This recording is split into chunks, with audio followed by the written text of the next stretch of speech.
فرع. بسم الله الرحمن الرحيم. فرع.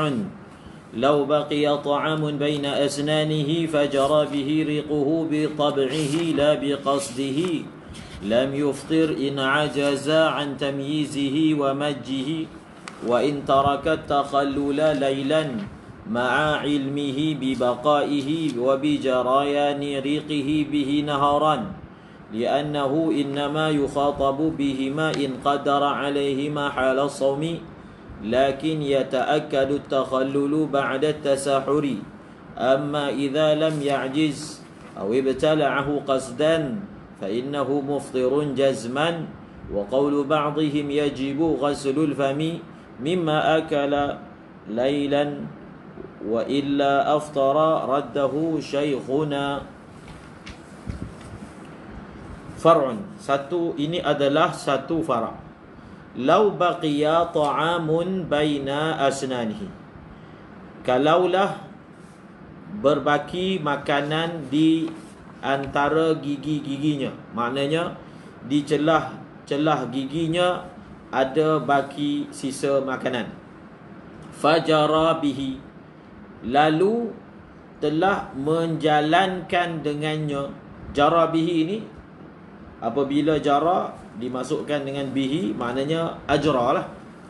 Fajara bihi ay ajrahu riquhu, maka telah memperjalankan akan dia. Akan dia tu, bihi, hi tu kembali kepada ta'am, oleh air liurnya. Maksudnya makanan yang melekat ataupun ada tersisa di celah-celah gigi itu telah berjalan dengan perantaraan air liur. Bitab'ihi itu maksudnya binafsihi, maksudnya tanpa dia sengaja air liur itu telah mengeluarkan sisa makanan, lalu air liur itu telah bawa sekali sisa makanan itu. La biqasdihi, tetapi dia tidak berlaku dengan qasad dia, tidak berlaku dengan perbuatan dia sendiri. La biqasdihi, ni dalam minhaj pun ada masalah ni. Lam yuftir, jawab kepada lau, tidak batal puasa.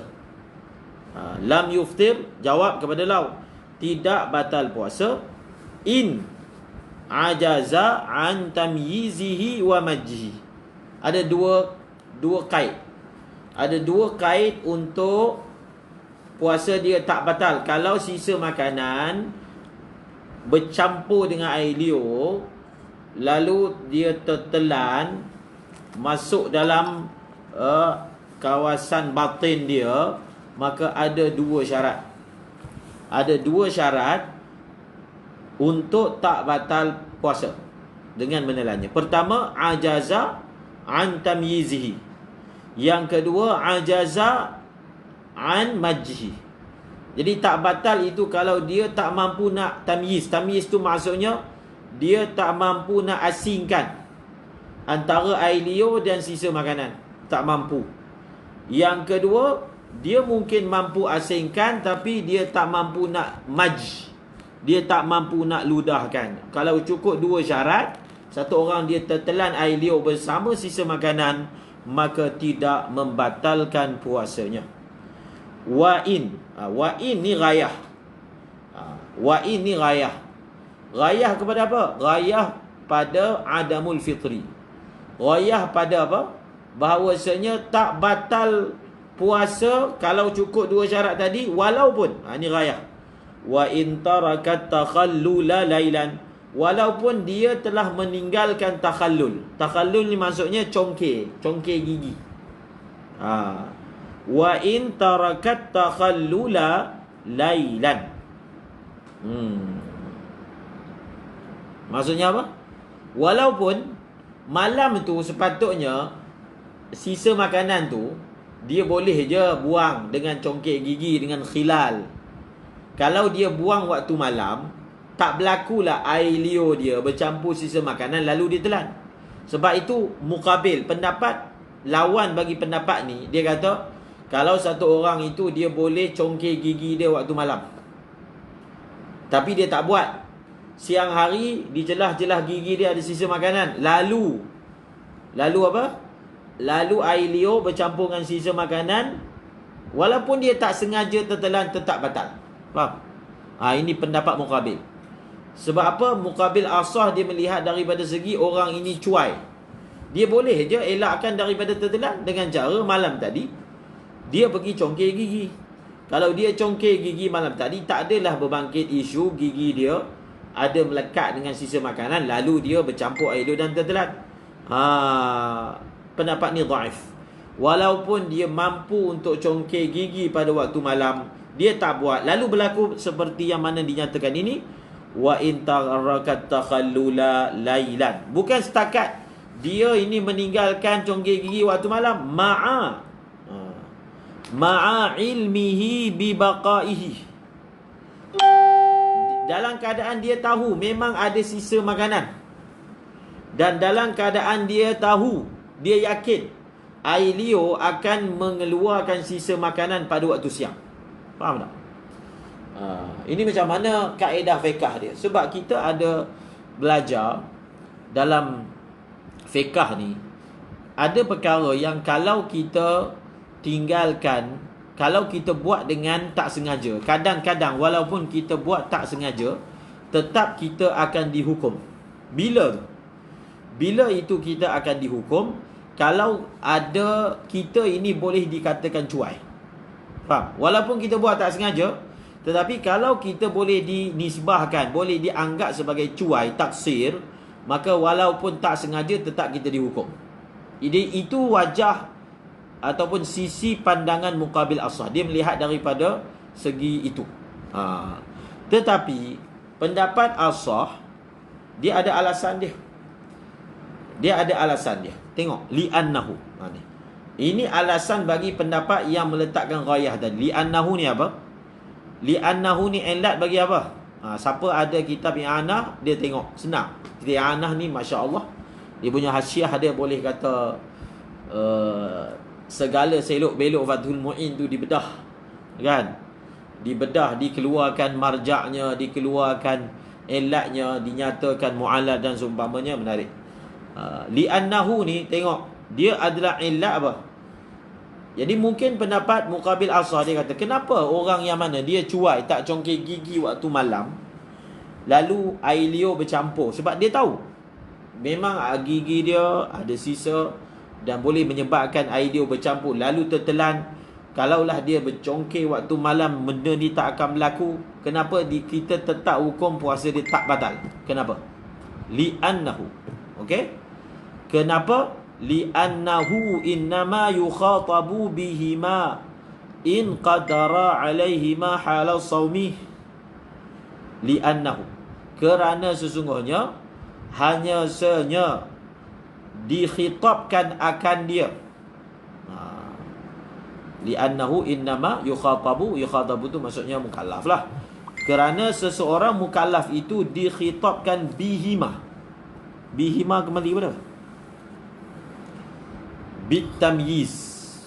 Bihima tu kembali kepada bitamyizi wal majji. Bihima kembali kepada bitamyizi wal majji.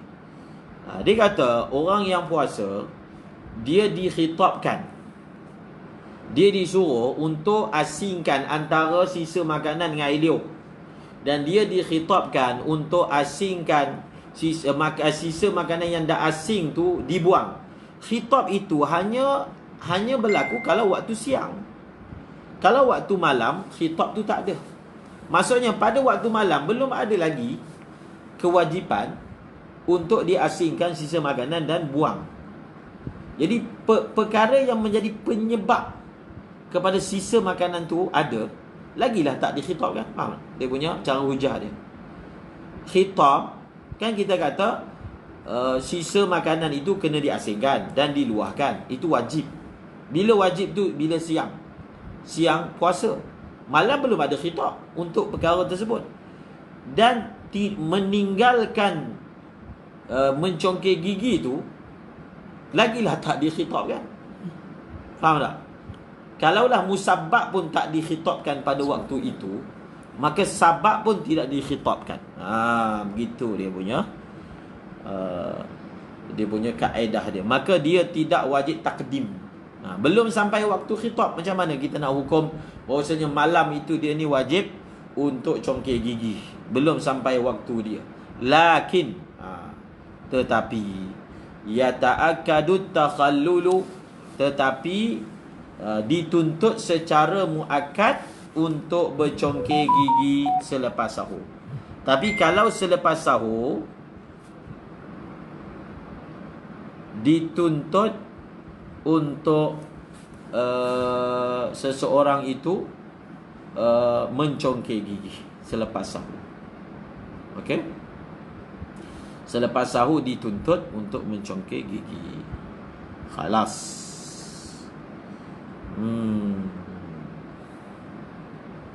Amma. Ini senang je. Ini kalau tak sebut pun kita tahu dah, kan?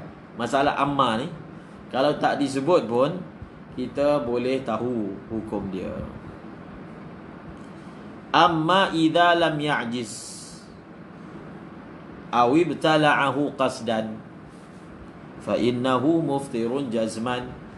Mafhumlah tu. Betul tak? Kalau kita kata syarat nak jadi batal tu kalau dia ni mampu dan sengaja. Jadi kalau orang tu tak mampu ataupun sengaja, batal.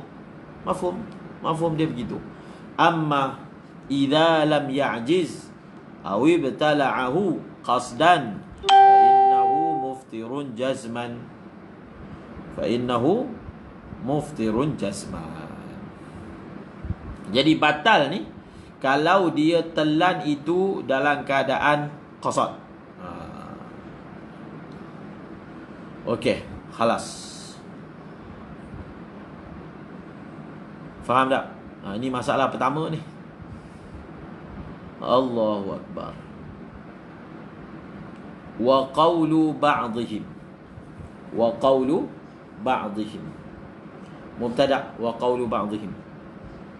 Dan bermula perkataan sebahagian ulama'. Apa perkataan mereka? Yajibu ghaslul fami. Wajib basuh mulut mimma ukila, bukan akala. Mimma ukila. Mimma ukila maksudnya minat ta'amil ladzi ukila. Ma tu maksudnya at-ta'am. Ada dan ini perkataan Fathul Mu'in. Dia kata apa? Dan bermula perkataan sebahagian ulama'. Sebahagian ulama' kata apa? Yajibu ghaslul fami. Wajib basuh mulut mimma, daripada makanan yang dimakan waktu malam. Makanan yang dimakan waktu malam. Wa illah, ay wa illam yaghsil aftara. Ini apa maksud dia? Kita nak faham maksud ba'dihim dulu. Apa maksud ba'dihim ni?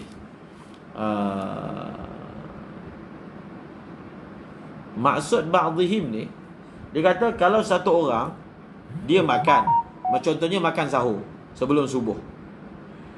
Jadi dia kena pastikan dia perlu untuk basuh mulut dia.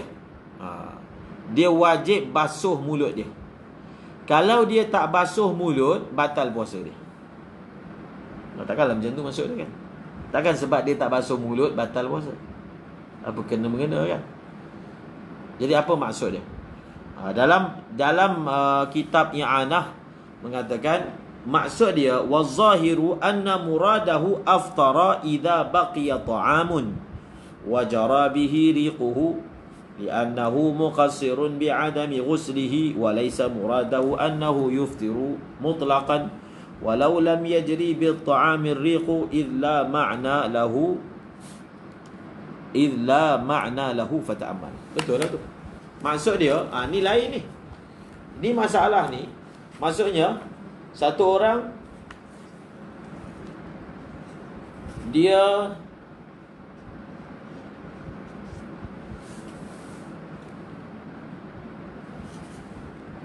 tak basuh mulut dia.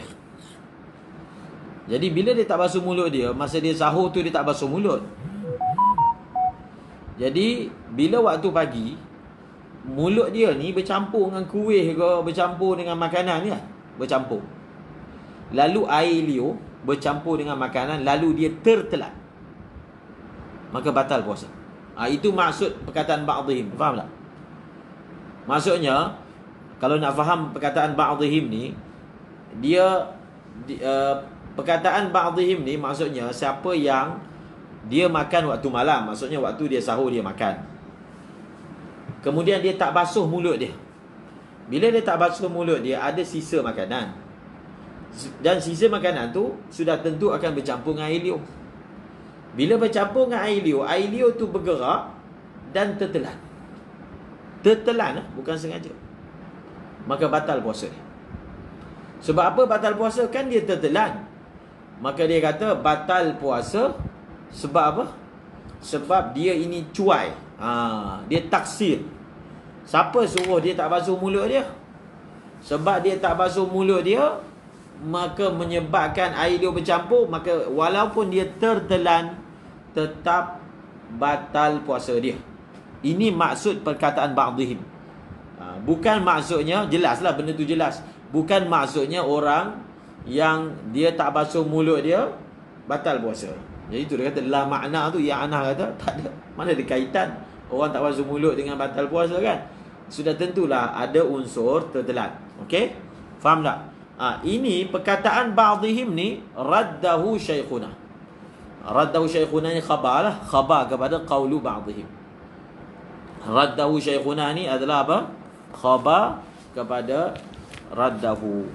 Telah merad akan dia oleh syekh kami.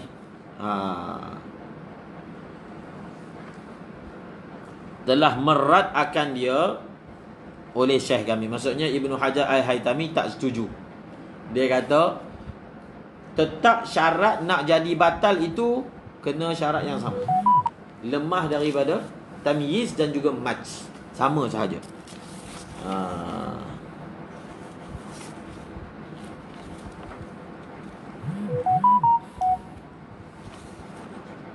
Faham? Faham ke tak faham?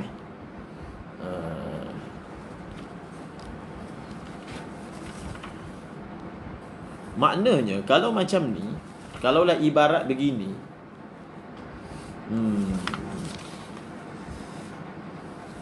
kita cuba tengok lagi, adakah kita boleh kiaskan dengan masalah berus gigi? Kita akan tengok. Setakat ni kita tengok yang setakat ni dulu.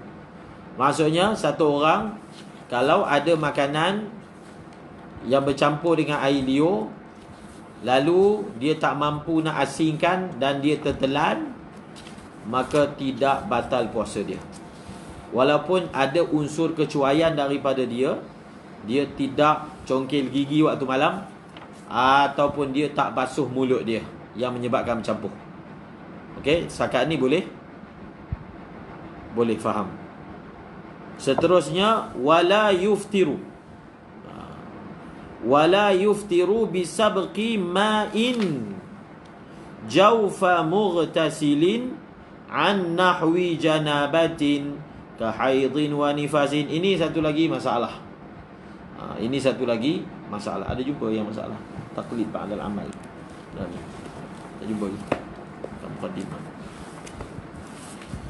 Nanti kita nak hari ini kita cuba baca daripada kitab Syekh Ahmad Hashim Al-Husaini.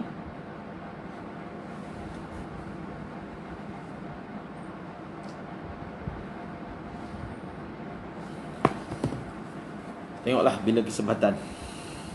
Tengok ni dulu. Nanti kita pula tak habis. Wala yuftiru, tidak batal puasa, bisabqi, dengan sebab sabak, terlanjur air. Sabak tu maksudnya terdahulu lah, terlanjur. Air tu terlanjur air tersebut sehingga masuk ke jauf. Wala yuftiru bisabqi ma'in jaufa. Jaufa mughtasilin. Jaufa mughtasilin an nahwi janabatin.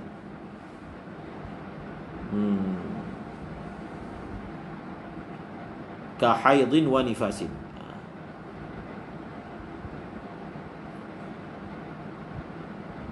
Okey. Ini masalah sabak. Ini tajuk ni kalau kita nak bagi masalah sabqul ma. Kalau letak tajuk dia sabqul ma. Air terlanjur masuk ke dalam batin halkum. Ada surah terlanjur air masuk ni batal puasa, ada surah tak batal puasa. Jadi kita boleh buat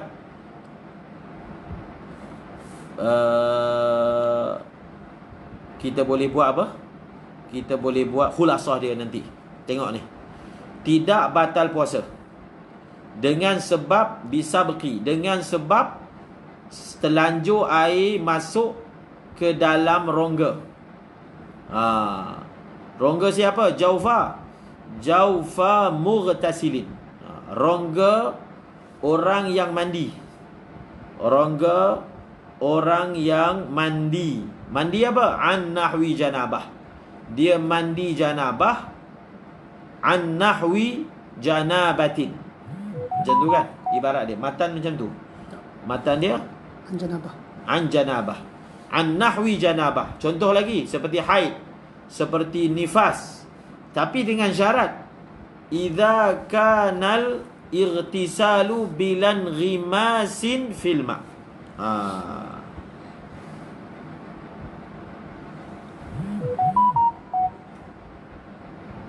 Falau ghasala udhunaihi fil janabah fasabaqal ma'u min ihdahuma li jawfihi lam yuftir wa in amkanahu imalatu ra'sihi awil ghaslu qabla al-fajri.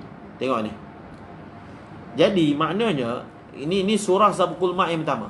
Kalau satu orang dia mandi wajib, sama ada mandi junub, mandi haid, mandi nifas, lalu air termasuk ke dalam rongga dia, sama ada rongga halkum, rongga hidung. Halkum tu belak lah. Rongga hidung, rongga telinga. Biasanya contohnya hidung ataupun telinga. Air termasuk, maka tetap tak batal puasa. Ini yang kaedah semalam tu. Ma yatawalladu min ma'dhunin fahuwa ma'dhun. Oleh kerana mandi junub tu kan disuruh, bukan sekadar ma'zun, dia disuruh. Jadi kalau dengan sebab dia mandi junub, air ada termasuk, maka dimaafkan. Faham tak? Tapi dengan satu syarat, bila in rimas. Dengan syarat dia tak boleh mandi secara menyelam. Kalau boleh mandi secara tidak menyelam, itu sebenarnya dekat juga tu. Bila in rimas. Tapi kalau dia boleh je mandi pakai shower, boleh je mandi pakai cetong, tapi dia pergi menyelam, lalu air masuk, yang tu tak dimaafkan walaupun dia mandi junub. Jadi tengok kat sini, surah pertama ni sabqul ma' tak membatalkan puasa ni dua syarat. Pertama, mandi tu mandi wajib. Yang kedua, tak ada inrimas. Faham? Tak ada inrimas, tak ada menyelam. Falau ghasala udhunaihi. Jadi fa ni fa tafriq. Fa ni adalah fa tafriq. Maka kalaulah satu orang itu dia basuh telinga dia. Tafriq lah. Masa dia mandi junub tu dia basuh telinga dia.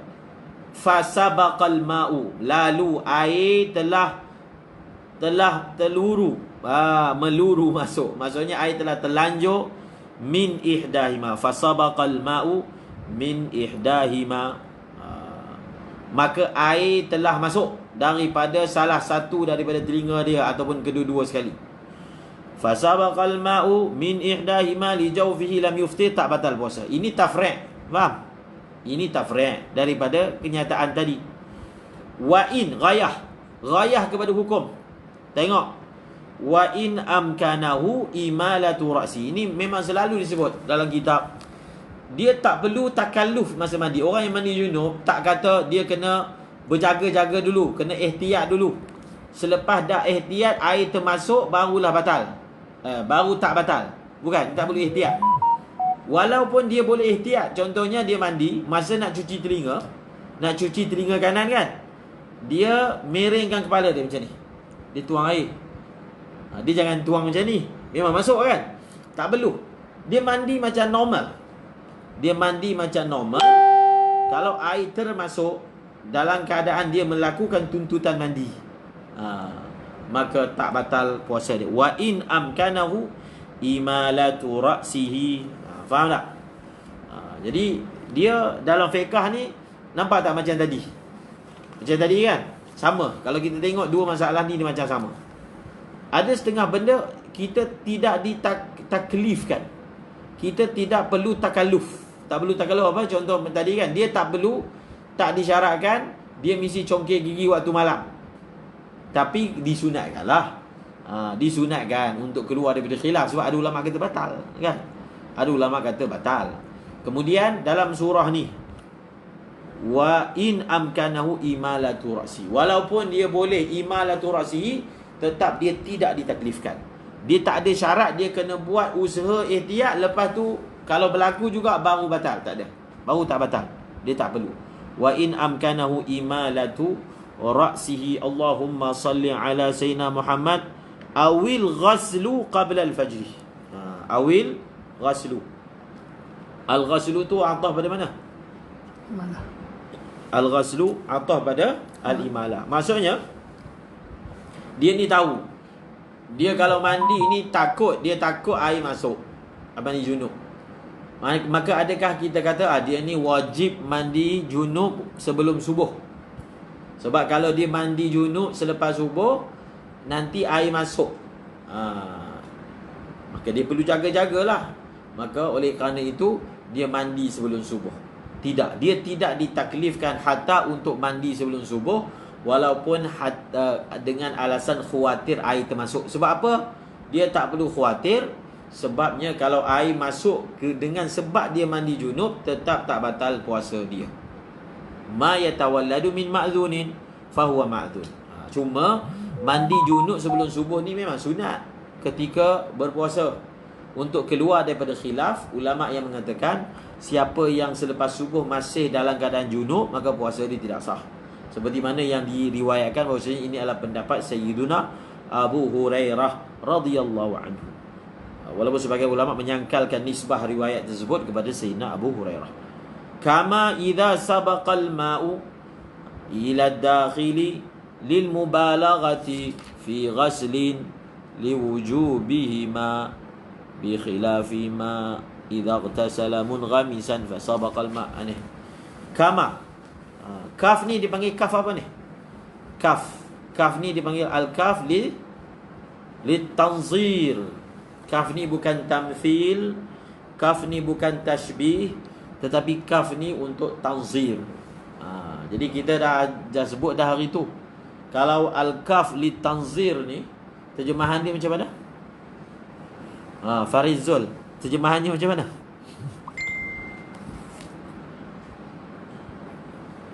Allahu Akbar.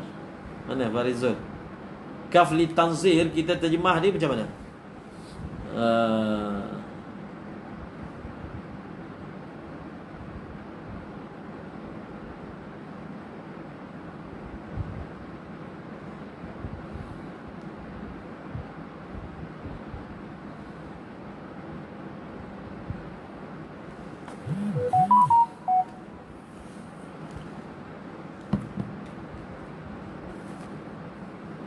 Farizul lambat.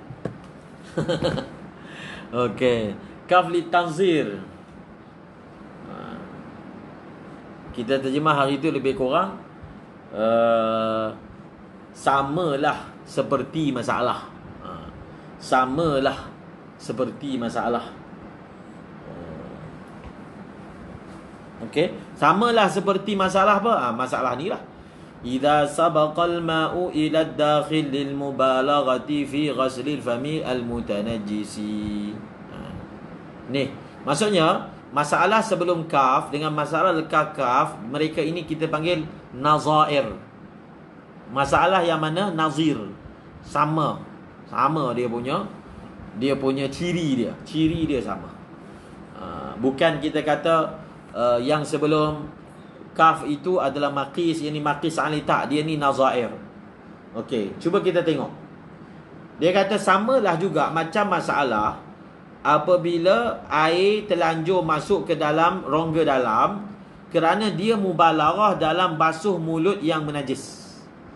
Basuh mulut yang bernajis. Faham tak? Kalau satu orang dia bangun tidur ada air liur basi. Jadi bila air liur basi, kalau nak semayang, dalam mulut kan kita dah sebut dah. Dalam mulut ni dikira zahir. Kalau siapa yang dia semayang, dia tidur tadi ada air liur basi, dia tak kumur molek, maka semayang dia tak sah. Dia dikira menanggung najis. Dan cara dia nak kumur, dia kena mubalarah. Sebab apa kena mubalarah? Kalau dia tak mubalarah, ada kawasan dalam mulut tu yang tak bersih.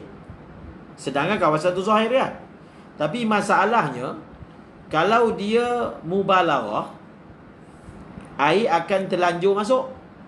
Kalau dia tak mubalarah, mulut tak bersih, nanti semayang tak sah. Macam tu. Sekarang ni dalam surah ni nak utamakan kumuh-kumuh, mubalarah walaupun terlanjur masuk, sedangkan dia sedang puasa ni. Ataupun kita kata oleh kerana dia sedang puasa, dia tak payahlah, dia tak payah mubalarah, dia boleh semayang walaupun mulut dia bercuci tak habis, dan semayang dia dihukum sah. Jadi dalam masalah ni, kita nak raikan semayang ke ataupun kita nak raikan puasa? Di situ dia punya perbandingannya. Adakah nak raikan semayang ataupun nak raikan puasa? Okey. Maka jawapannya apa? Jawapannya kita raikan sembahyang. Kita raikan semayang. Maka mubalarah tersebut dia masuk dalam kaedah tadi juga, iaitu ma yatawalladu min ma'zun fa huwa ma'zun.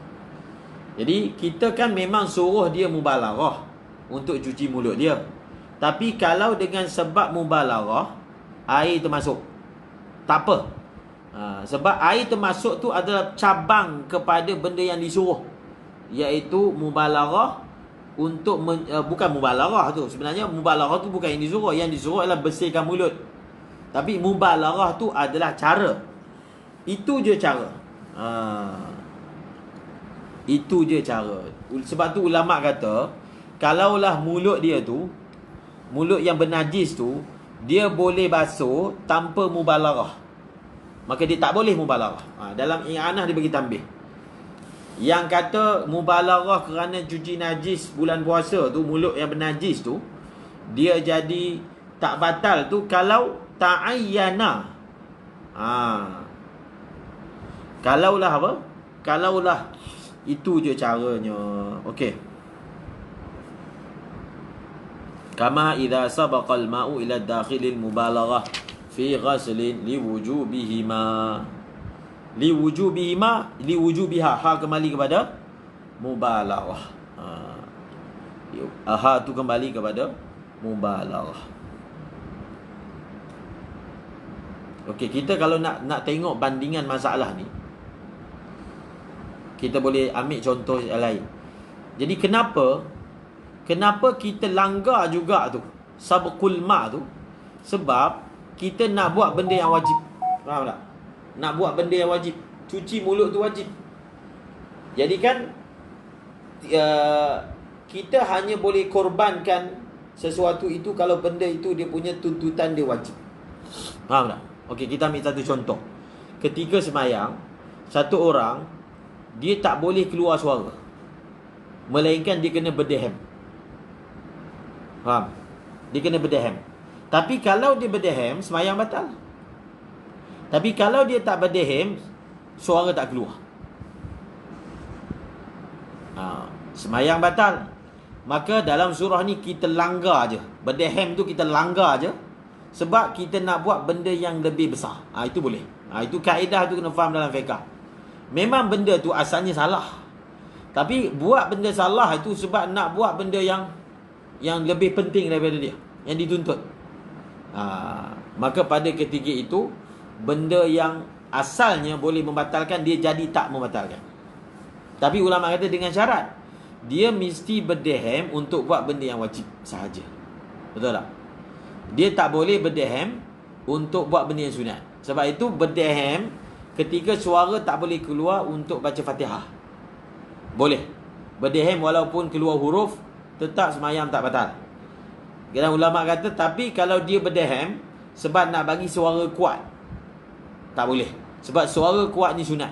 Nampak tak? Jadi fikrah tu, kaedah tu kita boleh faham. Itu dia panggil maratib.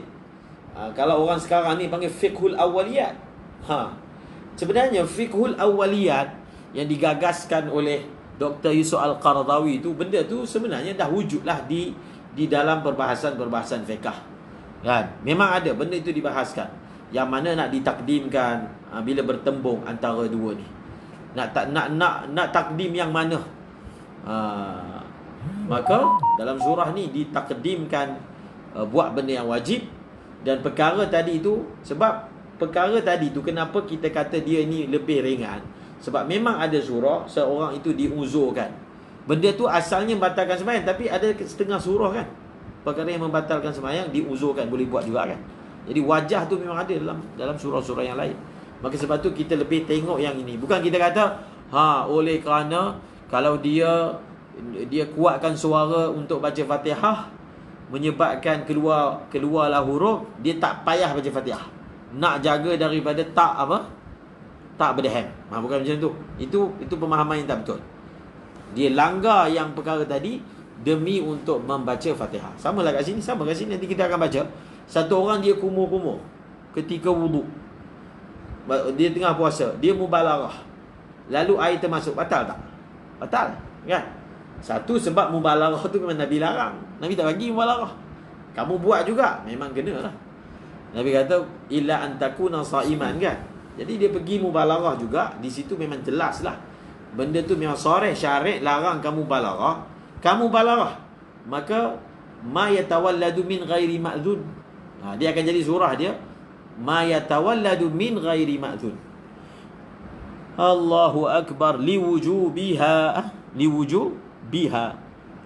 bi khilafi ma idza ightasala munghamisan fasabaqa al-ma'u ila batinil udhuni awil anfi fa innahu yuftiru walau fil ghuslil wajib likarahatil inghimas. Dia kata berbeza dengan kalau satu orang tu dia mandi dalam keadaan munghamisan, menyelam, lalu air telah masuk ke dalam ruang dalam telinga dan juga hidung, fa innahu yuftir. Fa innahu apa? Fa innahu yuftir.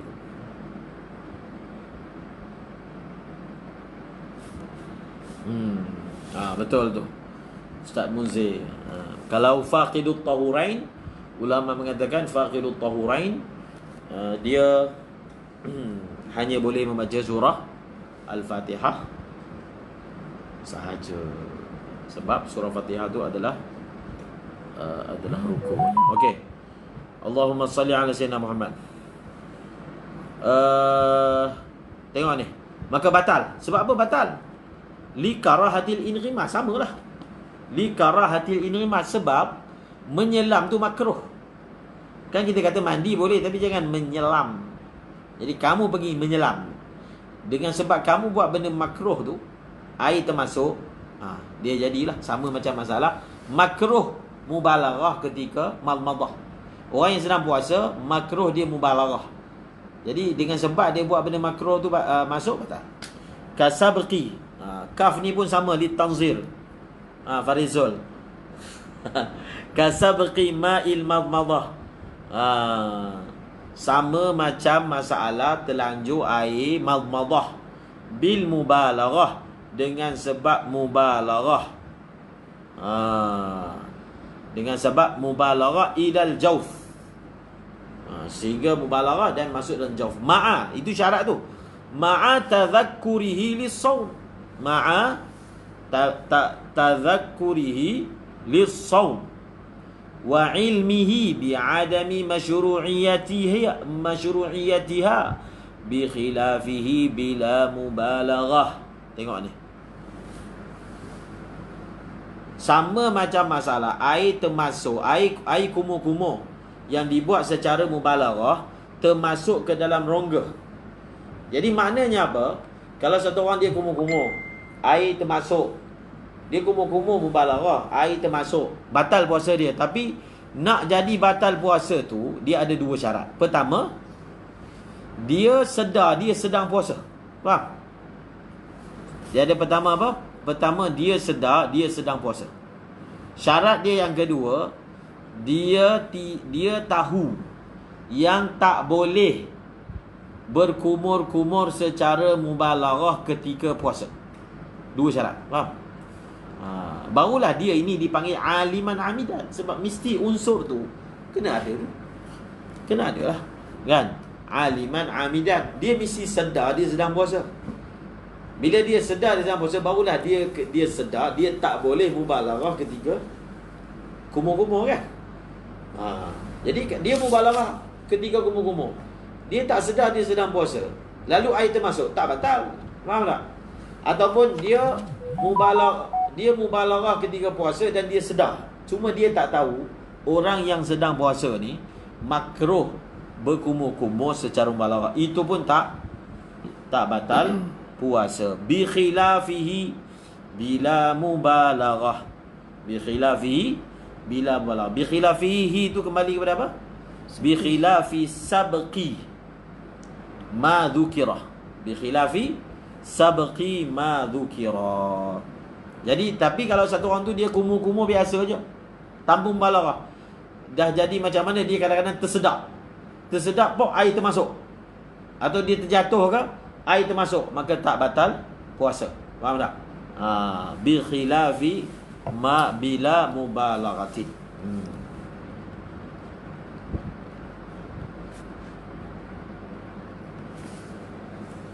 Okey.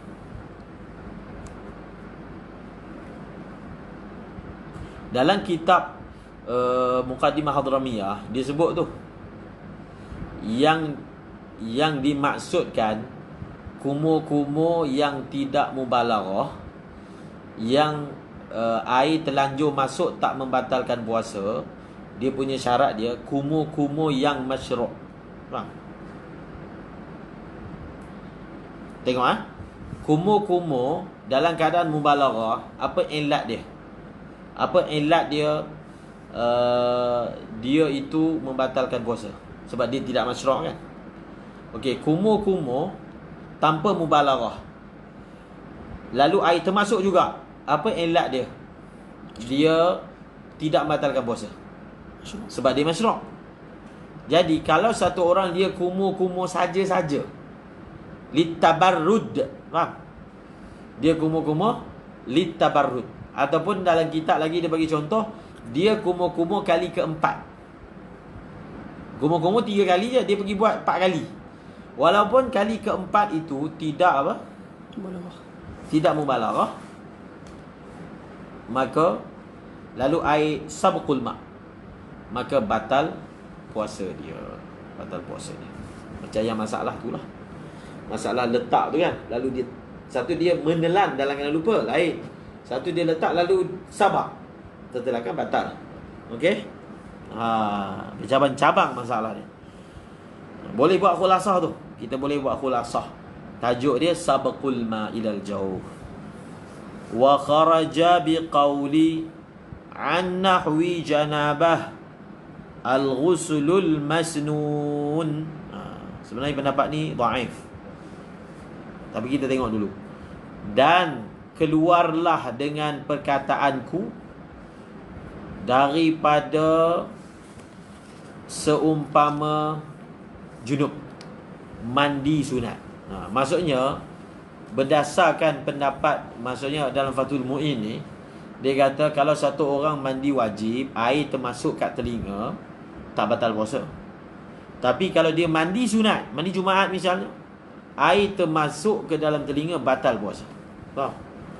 Jadi beliau menjadikan kait mandi kerana junub, mandi kerana haid, mandi kerana nifas, itu kait yang kait apa? Ihtirazi. Maka keluarlah daripada mandi wajib, mandi sunat. Maknanya apa? Kalau satu orang itu dia mandi sunat, lalu air termasuk.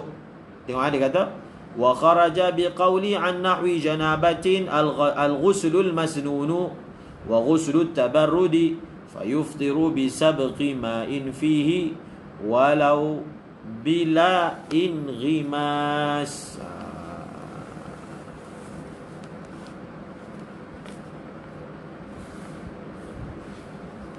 Faham? Jadi dhaif. Faham tak dhaif? Tu, al-ghuslul masnun tu dhaif. Sebab dalam kitab lain dia sebut, sebab al-ghuslul masnun ni dia masih dalam kaedah ma yatawalladu min ma'dzun. Kan? Al-ghuslul masnun dia kan disuruh. Orang disuruh, digalakkan untuk mandi Jumaat. Walaupun dia sedang puasa, digalakkan. Jadi dengan sebab dia buat benda yang digalakkan lalu air termasuk, tak batal puasa. Jadi dalam i'anah pun disebut benda yang sama. Dhaif.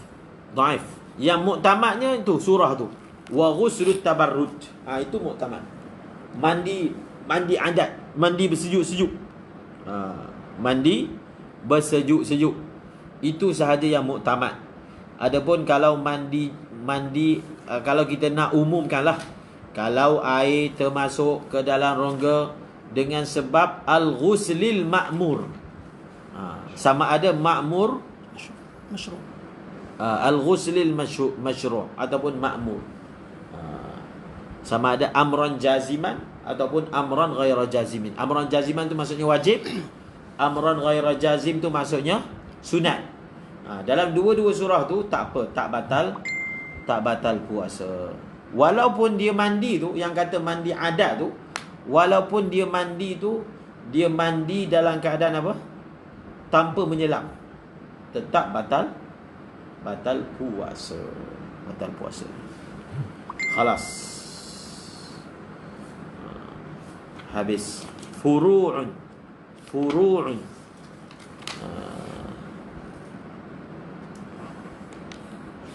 Furu'un ni berkaitan dengan iftar, berbuka puasa.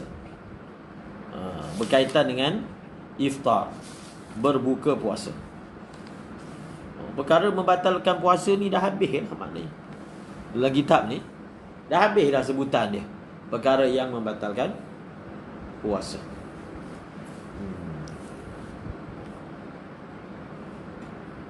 Sekarang ni akan masuk pada furu' berkaitan dengan iftar.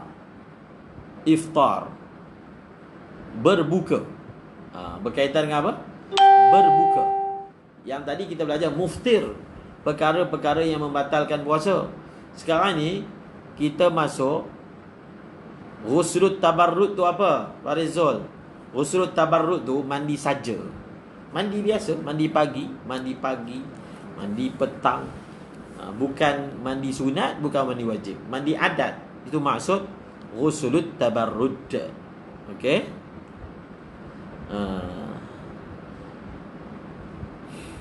Mandi yang bukan ibadat lah, mudahnya. Bukan sama ada wajib ataupun sunat. Okey? Sekarang ni kita akan baca. Saya nak baca sikit sebelum masuk iftar ni. Ni kitab Syekh As-Sayyid Ahmad Bik Al-Husaini. As-Sayyid Ahmad Bik Al-Husaini.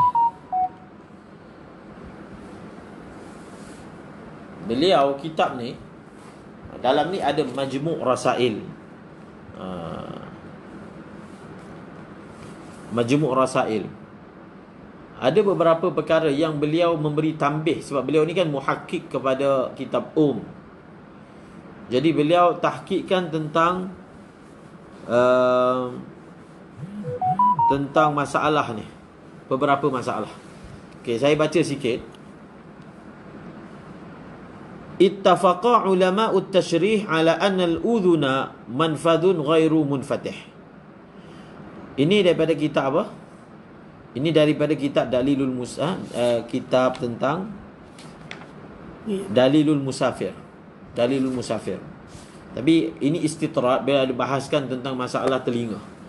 Okey, boleh kita ada kitab Syarah Yaqut tak dalam sekat ni? Dalam kitab Syarah Yaqut dia ada sebutkan tentang masalah batinul udhun. Tentang masalah apa? Batinul udhun. Cuba kita tengok kat sini. Beliau mengatakan ulama anatomi telah bersetuju bahawasanya telinga ni dia dikira manfas, maksudnya tempat laluan yang bukan terbuka. Dan telinga ni dia ada 3 bahagian. Telinga ni dia ada 3 bahagian. Bahagian pertama dipanggil al-udhunuz zahirah. Bahagian kedua dipanggil al-udhunul mutawassitah. Bahagian ketiga dipanggil al-udhunul batinah. Di antara uzun zahirah dan uzun mutawassitah ada penghadang. Ada penghadang yang dipanggil ghisyak. Jadi mustahil daripadanya ada ain yang boleh masuk kepada batin, kecuali kalau bahagian telinga itu berlubang, ataupun orang itu telinga dia memang jenis berlubang, dicipta daripada awal lagi.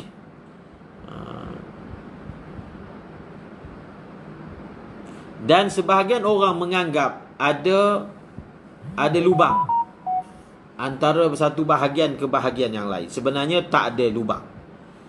Maka faqad tabayyana bil hissi anna dhalika al-ghisya yamna'u wusula 'ainin ila al-batin.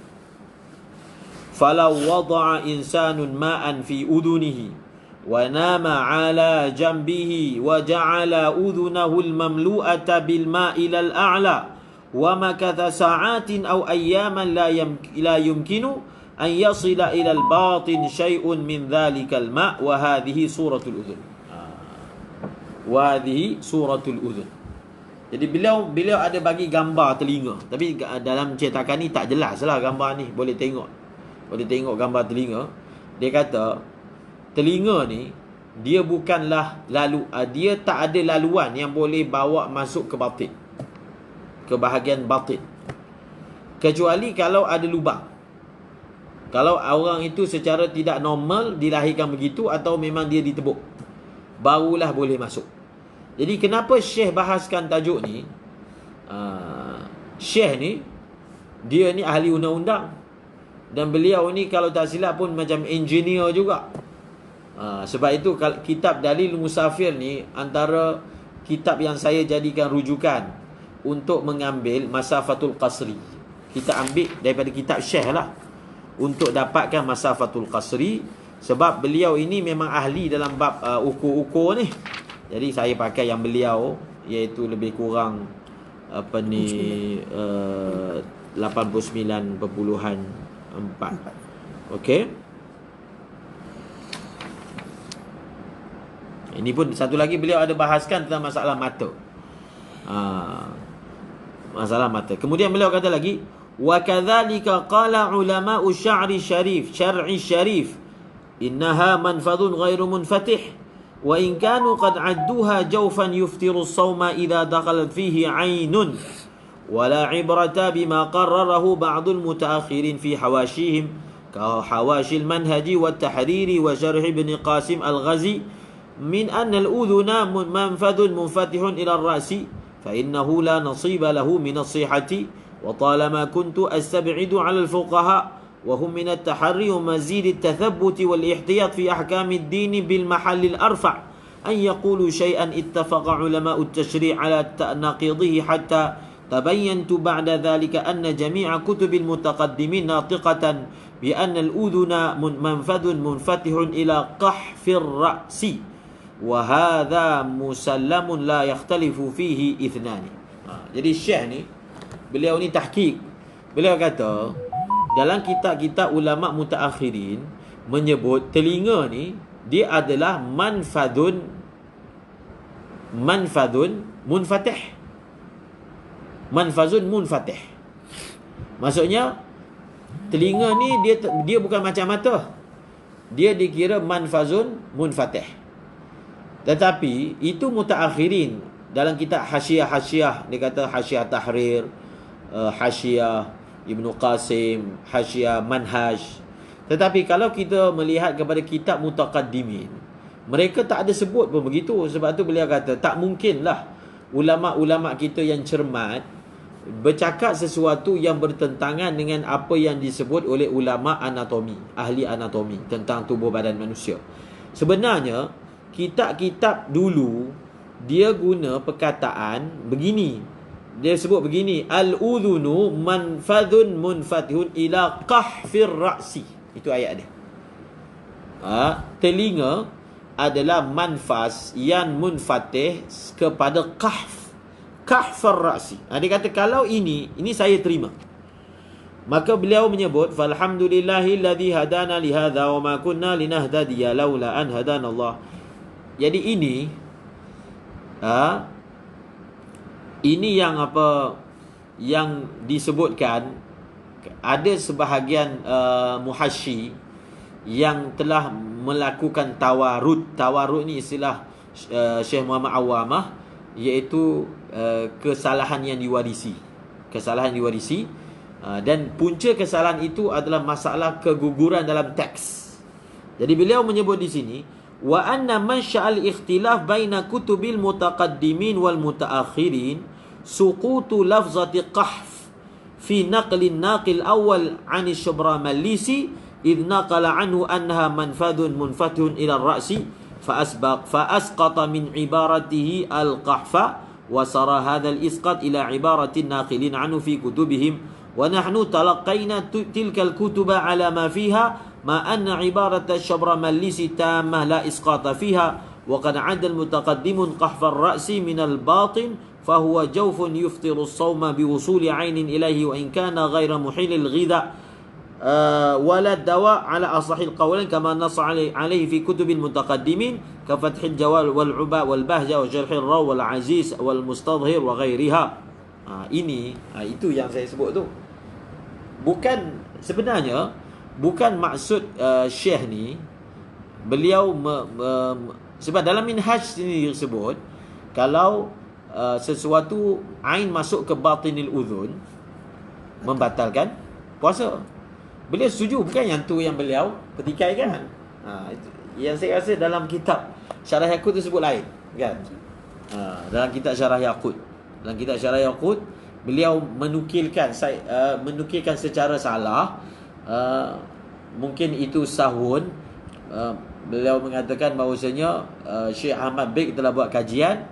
Sebenarnya dalam kitab-kitab terdahulu tidak menyebut pun bahawasanya kalau ain masuk ke dalam telinga membatalkan puasa. Gugur perkataan la dengan maksudnya la tidak membatalkan puasa, tetapi mutaakhirin sebut membatalkan puasa. Sebenarnya bukan begitu. Beliau hanya kritik mutaakhirin yang mengatakan al-uzun ini adalah apa? Manfazun munfatihun ila batinir ra'si. Sebab telinga dia tak boleh masuk dalam kepala, tak boleh masuk sebab ada hajib. Tetapi ruang rongga yang dalam telinga itu di sisi kita sudah dikira batin, jauf. Sudah dikira jauf. Sudah dikira jauf. So kalau dia sudah dikira jauf, maka sudah memadai, faham, untuk batal puasa. Jadi kena hati-hati. Kerana Yakut dalam bab puasa perkara yang batalkan puasa. Jadi kena tengok balik teks dalam Syarah Yaqut.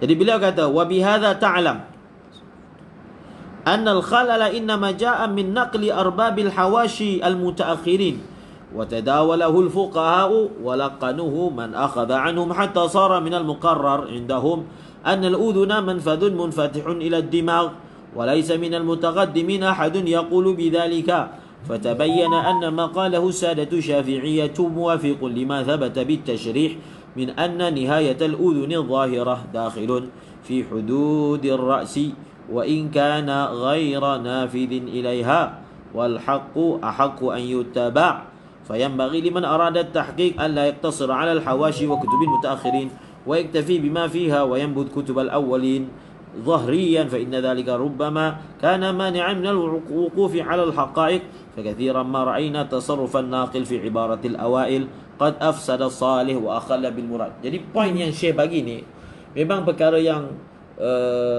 diberi tambih lah.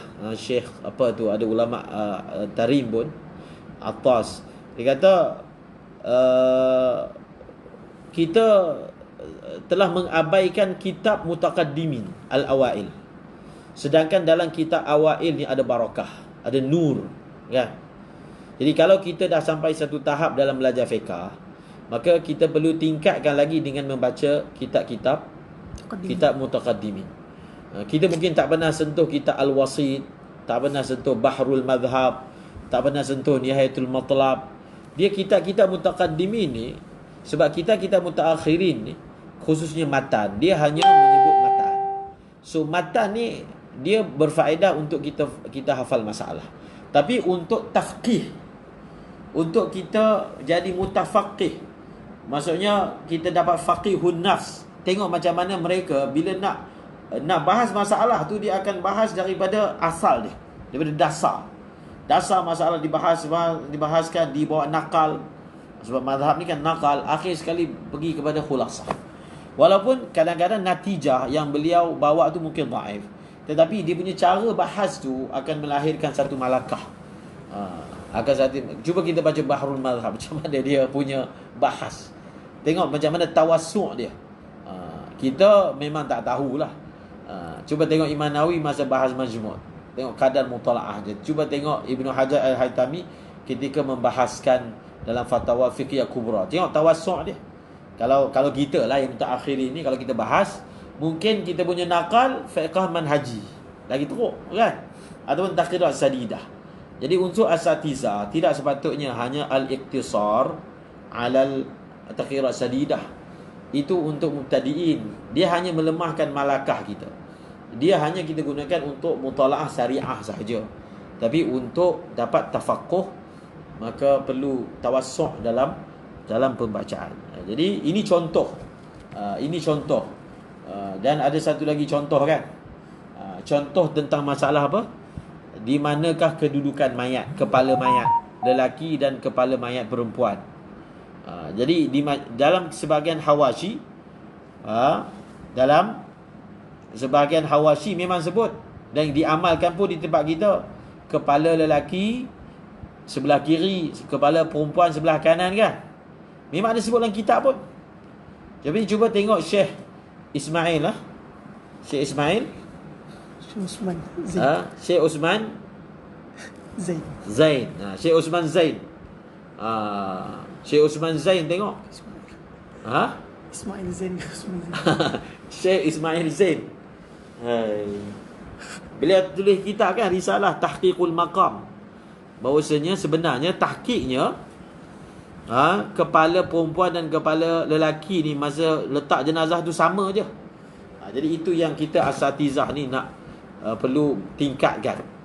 Perlu tingkatkan dalam pembacaan kita, dalam mutalaah kita. Dia tak boleh berhenti tu, tak boleh. Tak boleh berhenti, tapi mutalaah perlu diteruskan. Jadi ada kitab dikarang oleh Syekh apa? Syekh Usman Zain, Syekh Ismail Zain, guru kepada Syekh Nuruddin. Tahqiq, beliau sebut puncanya apa? Puncanya sama.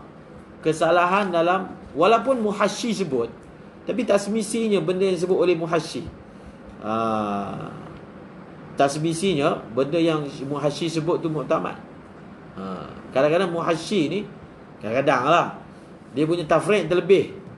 Benda tu tak dikasadkan pun oleh matin, maka dipecahkan masalah tersebut. Okey.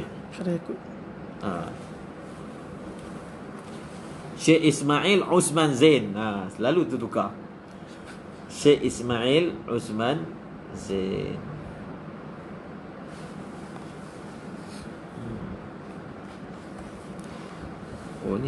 Ni syarah kan kita ni. Tapi natijah dia tak sama.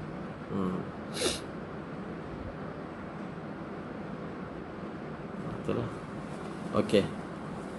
Syekh Ismail Usman Zain, kitab itu bertajuk apa? Ada dalam PDF ni. Kitab yang Tahqiqul Maqam. Dia boleh tengok dalam PDF. dalam Majmu'ah Rasail Syekh Ismail Osman Zain.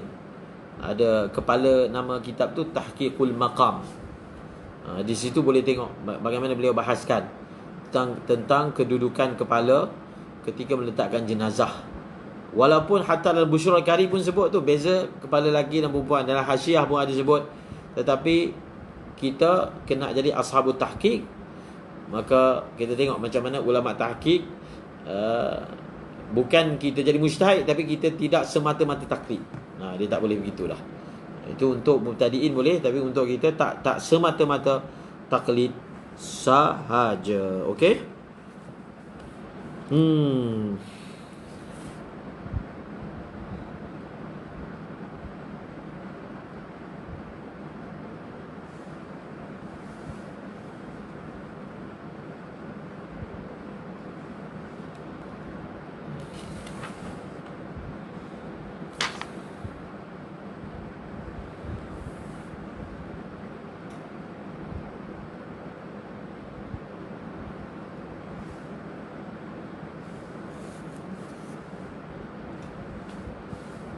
Okey, tadi ada soalan tu tentang masalah apa?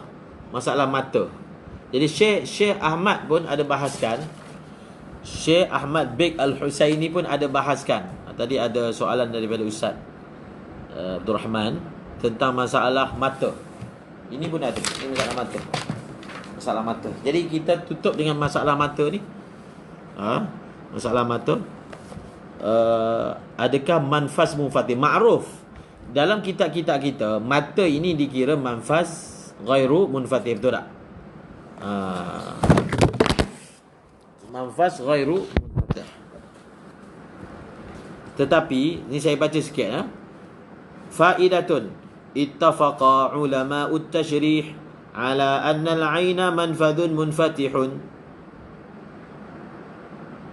Jadi beliau mengatakan ulama anatomi bersetuju, ittifaq, bahawasanya mata ini adalah manfaz munfatih. Tetapi ma'ruf kan, fuqaha menyebut mata bukan manfaz munfatih. Wala yunafihi nasul fuqaha'i fi babil sawmi ala annaha laysat manfadhan munfatihan fa innal manfadhal munfatiha indahum fi hadzal bab muqayyadun bikaunin fitahihi asalatan urfan mudrakan bil hissi qalahu Ibnul Qasim Al-Abbadi fi Hasyati Tufah. Ini pun yang saya sebut.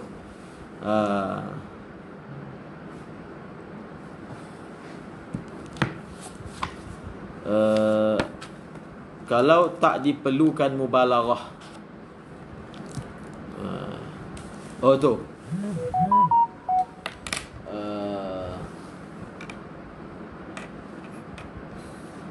yang tadi tu saya salah nukil tu Ustaz Azim.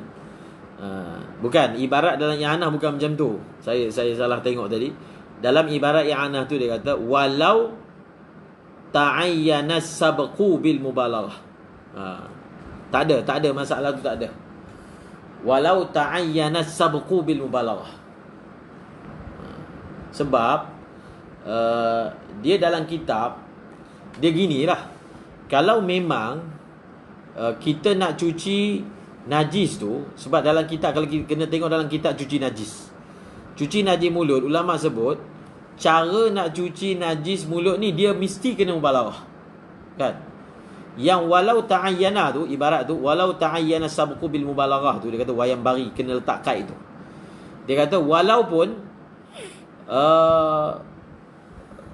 dengan sebab mubalaghah memang air akan masuk, confirm, tetap. Maksudnya dia tahu memang kalau mubalaghah memang air akan masuk. Dia tak ada surah mubalaghah kadang-kadang masuk, kadang-kadang tak masuk. Sebab tu dalam i'anah tu dia bagi ghayah. Dia kata walaupun secara confirm kalau mubalaghah memang air akan masuk ketika menyuci mulut, tetap tak batal. Itu dia punya ghayah dia. Walaupun dia tahu, bukan maksudnya dia tak pastilah air akan masuk ke tak. Tapi kalau air termasuk tak batal. Tak. Kalau tak ada ihtimal langsung dengan mubalaghah, air tak masuk. Maksudnya mubalaghah mesti air masuk, tetap tak batal. Tetap tidak batal. Tetapi zahirnya dalam surah menyuci najis ni, oleh kerana dia ada satu je ihtimal, dia ada satu je cara nak cuci mulut, dia mesti mubalaghah. Dia tak mungkin, tak boleh ditasawurkan orang dia nak cuci mulut daripada najis tapi dia tidak mubalaghah. Sebab mubalaghah tu dia kena sebab dia kalau dia kumur-kumur begini, air tak sampai situ. Air nak bagi sampai, dia kena mubalaghah. Jadi mubalaghah tu dipanggil tariqatun wahidah fi ghasli al-fami minan najasah. Itu disebutkan dalam bab menyuci najis. Jadi kita ambil balik dalam masalah ni, dalam masalah mata tu. Dalam masalah tadi ada Ustaz Abdul Rahman tanya, masalah mata ni, ini pun menarik juga. Kita jangan campur istilah anatomi dengan istilah yang dimaksudkan oleh fuqaha, kan? Setengah orang menganggap bahawasanya mungkin dengan penemuan-penemuan terbaru akan mengubah hukum fiqh. Kena faham dulu, tak semestinya penemuan terbaru akan mengubah hukum fiqh. Kena tengok dia punya apa, mansyak hukum dia, manat hukum. Kalau manat hukum itu adalah tentang hakikat sesuatu, hakikat sesuatu dia punya sumber hukum. Jadi mungkin hakikat sesuatu itu telah diketahui secara salah oleh orang dulu, tapi hakikat sebenarnya begini. Maka di situ ada ihtimal hukum boleh berubah. Tetapi kalau itu bukan sumber hukum dia, sumber hukum dia bukan masalah hakikat dia tu apa. Contohnya kat sini kan, memang ulama anatomi tak ada khilaf mata ni manfaz munfatih. Tetapi ulama fiqh kata dia manfaz ghairu munfatih. Macam mana tu? Jadi Syekh kata sebenarnya tak ada ta'abud. Perkataan manfaz munfatih, manfaz ghairu munfatih yang fuqaha maksudkan, dia tak sama dengan yang dimaksudkan oleh ulama anatomi. Jadi bila tak sama, jadi kita tak boleh nak lagakan antara dua tu. Sebab dia kata bila fuqaha dia kata manfaz tu, maksud dia muqayyadun bikaunin fitahihi asalatan urfan mudrakan bil hissi. Itu maksud manfazun munfatih. Manfazun munfatih yang fuqaha maksudkan adalah manfazun munfatihun asalatan. Asalah mudrakan bil his. Jadi mata mana nampak, kan? Mata memanglah dia ada lubang, confirm lubang dia besar. Memang lubang dia pluk boleh masuk dalam rongga. Tetapi dia bukanlah dikira manfaz munfatih fiqhan di segi ilmu fiqh, sebab mereka ada definisi tertentu. Jadi ta'arud hanya akan kita kata kalau apa? Ta'arud itu kalau memang dia punya jihah tu sama. Bila jihah tak sama, maka ia tidak dipanggil ta'arud. Okey? Begitu masalah dia.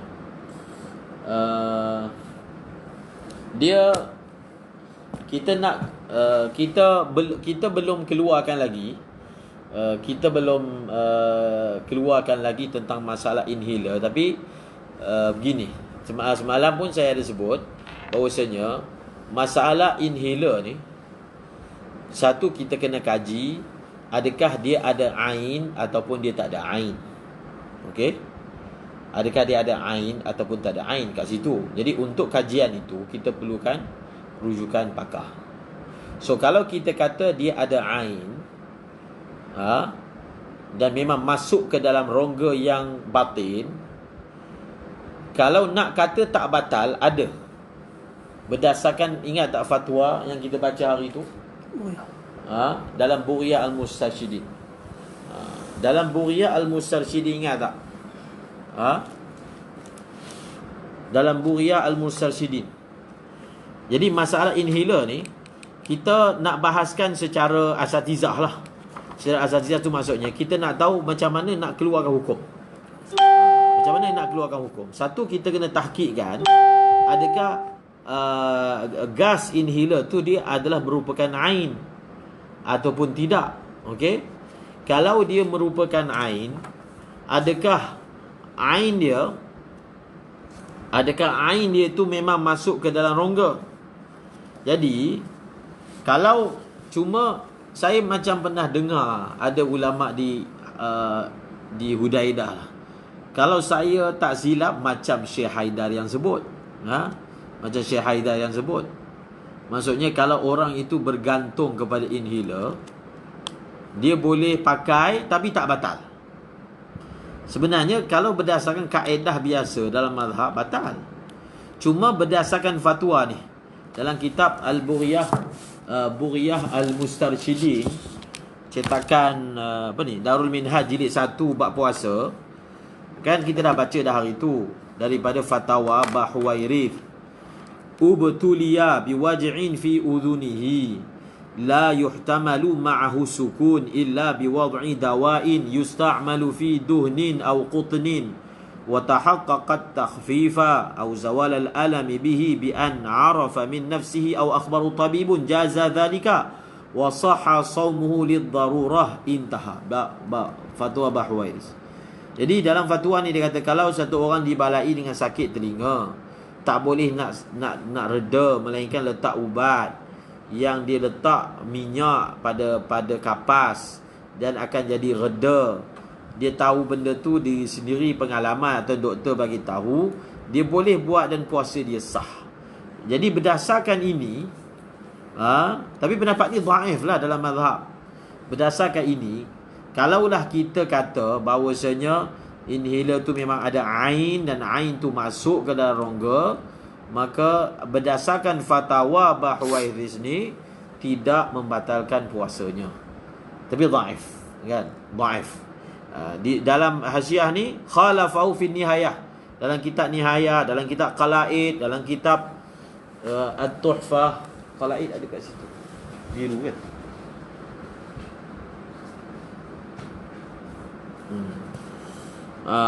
Dalam kitab ni bahawasanya batal. Okey. Kalau berus gigi, satu orang dia berus gigi, Farizol, dia berus gigi, jadi air liur akan bercampur dengan ubat gigi. Jadi bila air liur bercampur dengan ubat gigi, kalau ada termasuk, batal. Kalau ada termasuk batal. Dia sama dengan masalah apa? Orang masukkan sesuatu dalam mulut dia, lalu berlaku sabq ataupun berlaku apa? Jaryu. Maka batal lah dia punya puasa. Dia faham tak? Dia masalah berugi ni, kita ambil masalah orang yang letakkan sesuatu dalam mulut dia, kemudian berlaku sabqun lalu tertelan, maka batal dia punya puasa. Ingat tak masalah tu? Jadi samalah dalam masalah tu. Dan saya dah sebut dah hari tu, kalau Syekh Haidar ditanya tentang berus gigi, beliau jawab terus tak boleh. Sebab dalam surah kebiasaannya, kalau orang awam, sebab kita jawab pada orang awam ni tak ihtiyat. Jadi dia berus gigi macam zaman sebelum puasa. Jadi menyebabkan apa? Dia berus gigi ni macam biasa, memang cuba berus gigi, cuba tengok, akan tertelan juga setitik dua titik. Jadi untuk nak elakkan daripada orang awam terjebak, maka Syekh akan jawab terus tak boleh. Itu memang kelaziman Syekh untuk jawab terus tak boleh. Okey. Dia ada kitab yang menarik ni. Ni bukan jual kitab ni, tapi kitab ni Qala'idul Kharaid. Kitab ni bagus, 2 jilid. Qala'id, dalam ni ada masalah-masalah yang rare. Dan kitab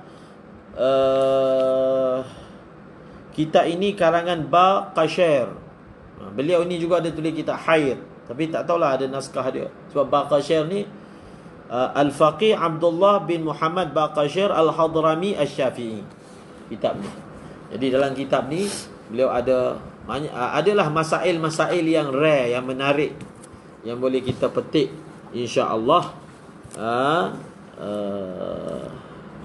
Wallahu a'lamu bis-shawab. Wa ilaihil marji wal ma'ab. Insya-Allah kalau ada rezeki kita sambung lagi esok hari. Kitab tu Al-Qala'idul Kharaid.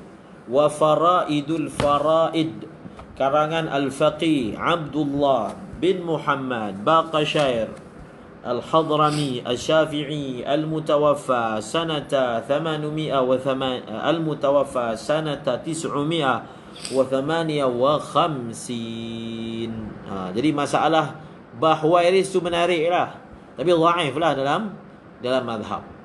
Setakat ni kita baru jumpa berlakunya masuk ke dalam jauf tapi dimaafkan. Pertama dalam masalah maq'adah mabsur, yang kedua masalah damul lathah. Dua masalah. Jadi kita tak berani lagi untuk buat satu kaedah umum. Kalau berlaku sesuatu darurat, kena masukkan juga sesuatu ke dalam rongga, tak batal puasa. Itu sebenarnya bukan asal mazhab Syafi'i. Jadi kita hanya mengeluarkan jawapan bagi setakat ibarat yang ada, hanya masalah buasir dengan masalah apa? Dengan masalah gusi berdarah. Walaupun dia letak ilat kan, walaupun dia letak ilatnya kerana darurah ke, kerana masyaqqah ke, tapi tak boleh nak diumumkan. Tak boleh nak diumumkan. InsyaAllah kalau ada ibarat-ibarat yang lain boleh bawa untuk bahasan yang seterusnya. Wallahu a'lamu bis-shawab wa ilaihil marji'ul ma. Subhanallahi wa bihamdi, subhanakallahumma wa bihamdika.